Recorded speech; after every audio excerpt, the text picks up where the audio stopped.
Hi all, எல்லோரும் எப்படி இருக்கீங்க? சாப்பிட்டாச்சா? இன்றைக்கி நம்ம வீட்டில் லஞ்சு வந்து ஒரு எலாபரேட்டான மெனு.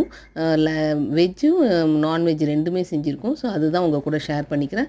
மோஸ்ட்லி சாட்டர்டேஸ்னால் நம்ம வீட்டில் வந்து 2 டிஷ்ஷுமே இருக்கும். இந்த தக்காளி ஊறுகாய் இருக்குது இல்லைங்க, அதுவும் நம்ம வீட்டில் காலி ஆகிடுச்சு. இப்போல்லாம் வந்து அது ரொம்ப மஸ்ட்டு ஃபுட் ஆகிடுச்சு. ஸோ அதையும் வந்து நான் லஞ்ச் குக் பண்ணும்போதே சேர்த்து முடிச்சிட்டேன். ஏன்னா நம்ம குக் பண்ணும்போதே அப்படியே பேரலாக எல்லாம் ஒன்று ஒன்றா குக் பண்ணணும்னு வைங்களேன், கம்ஃபர்டபுளாக முடிஞ்சிடுது. இன்றைக்கி வந்து காலிஃப்ளவர் வச்சு ஒரு வித்தியாசமான டிஷ்ஷு பண்ணால் ரொம்ப அருமையாக இருந்துச்சுங்க. அது ஒன்றுமே இல்லைங்க, ஜஸ்ட் காலிஃப்ளவரில் இஞ்சி பூண்டு பேஸ்ட்டு, வெறும் மிளகாத்தூள், அப்புறம் வந்து கரம் மசாலா, உப்பு, தயிர் இதெல்லாம் போட்டு மேரினேட் பண்ணி வச்சுட்டு ஒரு பேனில் வந்து எண்ணெய் ஊற்றி அந்த ஐட்டம்ஸ் எல்லாத்தையும் இப்போ வந்து நம்ம மேரினேட் பண்ண காலிஃப்ளவர் அது கூட போட்டுட்டு நல்லா ஃப்ரை பண்ணிடுவோம்.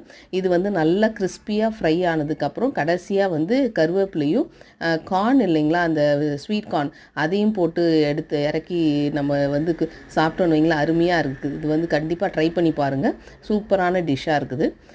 இன்றைக்கி யூஸ்வலாக நீங்களாம் எப்படி குக் பண்ணுவீங்க? சாட்டர்டேஸில் வந்து சிலர் நான்வெஜ் சாப்பிடுவாங்க, சிலர் வெஜ்ஜு சாப்பிடுவாங்க. யாருங்க அட்ஜஸ்ட் பண்ணிக்குவீங்க? ஆனால் நம்ம வீட்டில் ரெண்டுமே இருக்கும். ஸோ எது வேணுமோ, எப்படி வேணும்னாலும் சாப்பிட்டுக்கலாம். ஸோ அது ப்ராப்ளமே கிடையாது.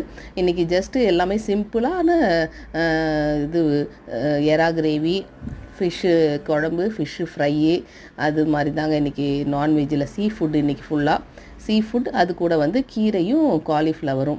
நம்ம வீட்டில் வந்து லஞ்சு வந்து ரெடி ஆகிடுச்சு. எல்லோரும் வாங்க சாப்பிட்லாம். சூப்பரான லஞ்ச் மெனு ரெடியாக இருக்குது. எறா கிரேவி, ஃபிஷ்ஷு குழம்பு, ஃபிஷ்ஷு ஃப்ரையி, கீரை. வாங்க சாப்பிட்லாம்.